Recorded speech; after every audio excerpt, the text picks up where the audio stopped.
50대, 60대의 은퇴를 앞둔 지금 다들 한 번쯤 이런 생각해 보셨을 겁니다. 이제 좀 쉬면서 인생을 즐겨볼까?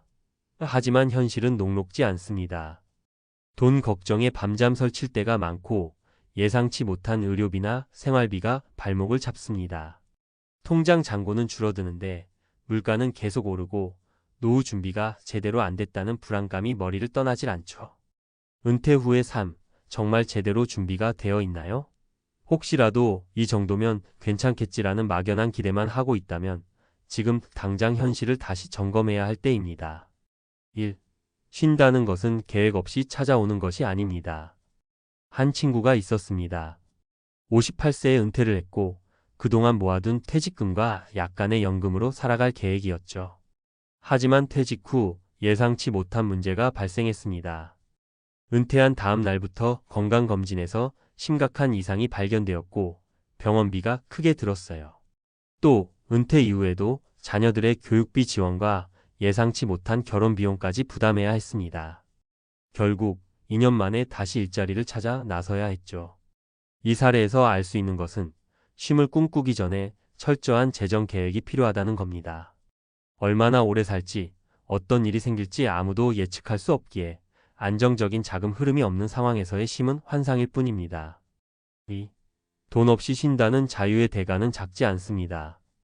은퇴 후 자신이 그토록 바라던 자유로운 생활을 누리게 된 62세의 한 여성 이야기를 들어보겠습니다.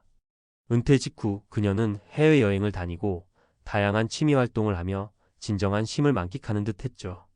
그러나 그녀의 모든 자금은 3년 만에 고갈됐고 그 이후로는 정부 보조금을 받으며 간신히 생활해야 했습니다. 여기서 중요한 점은 자유롭게 쉰다는 것은 단순히 돈이 없다고 가능해지는 일이 아니라는 것입니다. 원하는 삶을 살기 위해서는 반드시 필요한 자금이 있어야 하며 그 자금을 만드는 과정 자체가 쉼의 질을 결정짓는 열쇠입니다. 3. 쉬고 싶다는 욕망보다 중요한 건 일의 의미입니다. 사람들은 종종 일을 멈추고 싶다고 하지만 실제로 완전히 일을 멈춘 뒤 오히려 삶의 목적과 의미를 잃어가는 경우가 많습니다. 55세에 조기 퇴직을 선택한 한 남성은 퇴직 후 몇 달간의 여유를 즐기고 나서 큰 공허감을 느꼈습니다. 그는 일할 때는 힘들었지만 그래도 내가 존재하는 이유가 있었어요. 이제는 하루하루가 너무 무료하고 뭔가 쓸모없는 사람이 된 것 같아요 라고 고백했습니다. 결국 그는 적당한 시간제 일을 다시 시작하면서 삶의 활력을 되찾았습니다. 은퇴 후에도 계속 일하는 것은 단지 돈 때문만이 아닙니다. 우리가 무언가를 하고 있다는 감각은 정신적, 정서적 건강에 큰 영향을 미치며 이를 통해 진정한 쉼의 가치를 느낄 수 있습니다. 결론. 50대, 60대에 이르면 쉬고 싶다는 마음이 더 간절해집니다.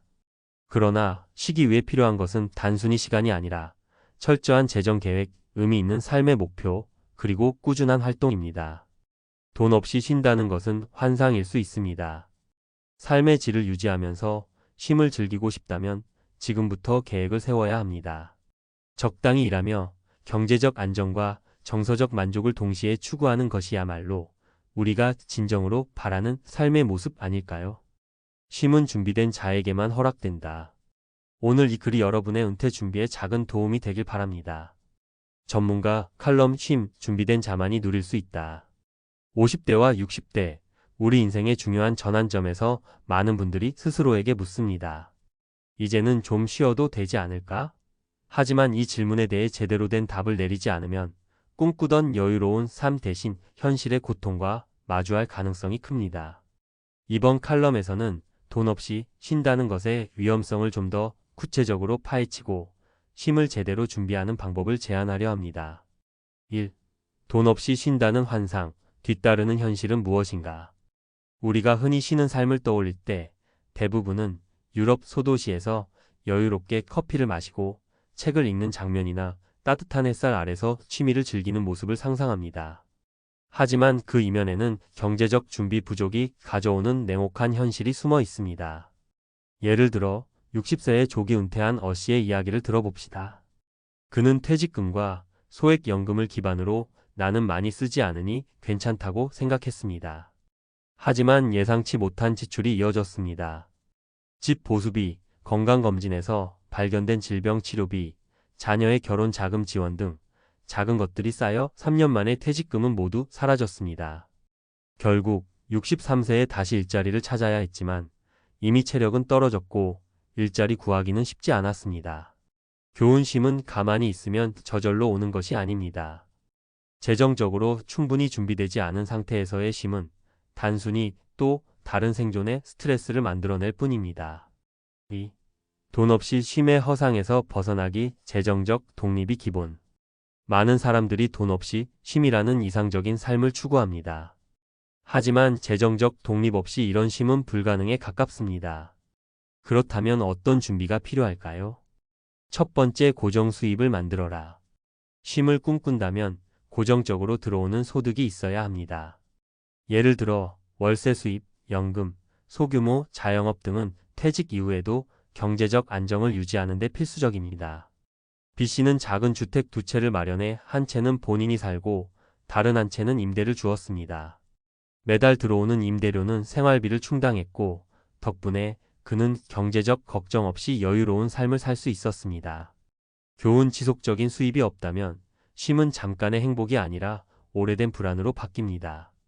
두 번째, 지출을 철저히 통제하라. 쉼의 삶에서 가장 중요한 건 지출을 통제하는 습관입니다. 예를 들어 명품 소비, 과도한 외식, 불필요한 대출 상환 등은 재정적 스트레스를 가중시킵니다. C씨는 은퇴 이후 나는 이제 하고 싶은 걸 해야지 라는 생각으로 해외여행과 고급 취미 활동에 돈을 쏟아부었습니다. 하지만 몇 년 후 경제적 어려움으로 인해 본인의 주택을 매각해야 했습니다. 이 사례는 초과 소비의 함정이 얼마나 무서운지를 보여줍니다. 3. 쉼의 진짜 의미를 찾아라. 경제적 자유와 정신적 자유의 균형. 쉼은 단순히 돈이 있으면 된다로 끝나는 문제가 아닙니다. 정신적 만족과 경제적 안정이 함께 이루어져야 비로소 의미를 갖습니다. 첫 번째, 일의 의미를 재발견하라. 쉼의 반대는 단순히 일이 아닙니다. 즐겁고 의미 있는 활동이라면 그것도 쉼의 일부가 될 수 있습니다. 예를 들어 은퇴 후 소규모 교육 봉사나 취미를 통해 소득을 창출하는 분들은 단순히 돈 이상의 가치를 느낍니다. 두 번째, 새로운 목표를 설정하라. 쉼의 삶을 준비하면서 가장 중요한 것은 명확한 목표를 세우는 것입니다. 단순히 쉬겠다는 막연한 계획보다는 어떤 삶을 살고 싶은지를 구체적으로 그리는 게 필요합니다. D씨는 은퇴 후 나는 앞으로 5년 동안 지역사회에서 강연을 하며 내 경험을 나눌 거야 라고 목표를 세웠습니다. 그 결과 그는 경제적 안정은 물론 정신적으로도 행복한 쉼을 누릴 수 있었습니다. 결론: 준비 없는 쉼은 없다. 돈 없이 쉰다는 것은 우리 사회가 만들어낸 환상일 뿐입니다. 진정한 쉼은 철저한 재정 계획, 명확한 목표, 그리고 꾸준한 활동을 통해 이루어질 수 있습니다. 50대, 60대는 인생의 황금기일 수 있습니다.